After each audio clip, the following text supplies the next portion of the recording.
A stronger voice for the people of Wales. I have no doubt in my mind that everyone here is going to disagree with the sentiment, and I commend the hard work of everyone who's taken part on the committee. And I also have no doubt that your heart was in the right place.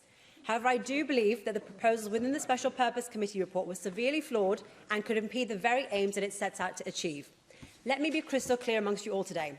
As a woman who made history here in Wales last year, I genuinely want to see a Senedd as diverse and as inclusive as possible.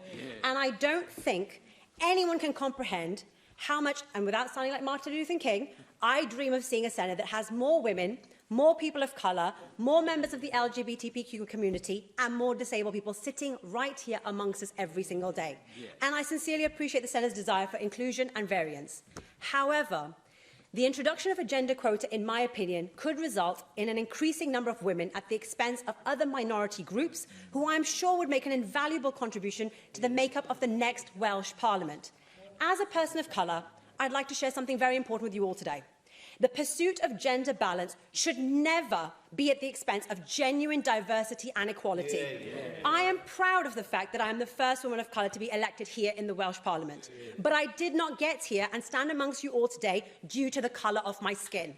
I am humbled every day by the fact that I got here on my own merit and through equal competition with some very hard-working and capable Conservative candidates.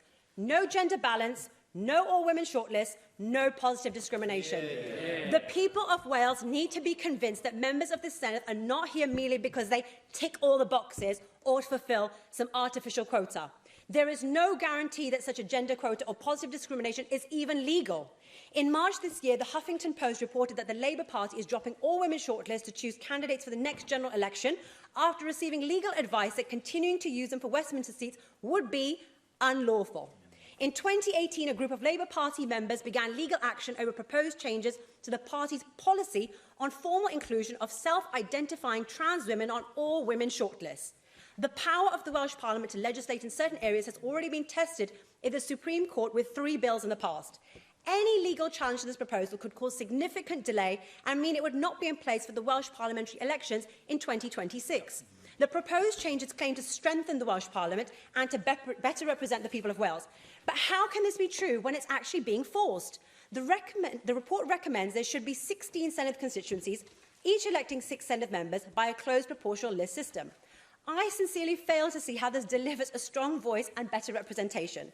Having read many papers and listening to countless arguments on this, I honestly find this truly mind-boggling. This new voting system severs direct accountability of elected representatives with their voters and increases the power of political parties to impose candidates on local people. I stand here today and dispute the claim that there is a mandate for these proposals. I am sure I'm not the only Senedd members whose inbox has been inundated with emails from constituents expressing their concerns and opposition to the increase in members here at the Welsh Parliament going forward, when the public would much rather have money spent on healthcare, roads, infrastructure and education.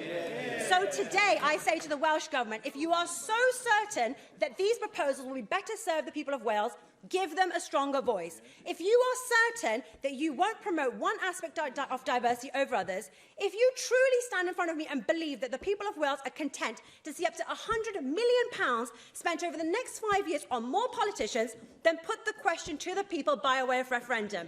This is the People's Senedd, so let the people of Wales decide.